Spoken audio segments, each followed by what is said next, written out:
Hello guys, ayan, nandito ako sa labas. Umuulan ng yellow, parang cotton candy. Tingnan nyo, yan, it's raining with snowfalls. Ayan, parang cotton candy, pero hindi malamig. Pag ganito ang weather, maganda siyang igala sa labas.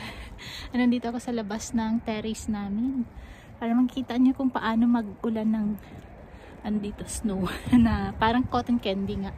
Ayan. Diba? So, bago ako pumasok, lumabas muna ako para mag-enjoy. Diba? Makapal ang damit kasi maulan nga ng snow. Yan ang gawain namin dito. Ini-enjoy lang ang weather. Ayan ang paligid. Yan ang mga kabahayan sa baba.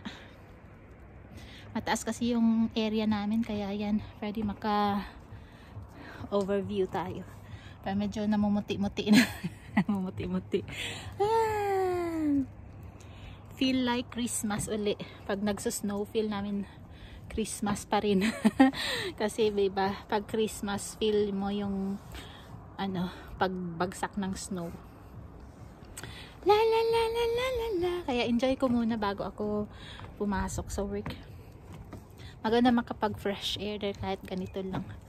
Ayan Ayan. Sarap ihalo-halo kasi napaka soft ng snow. Ayan.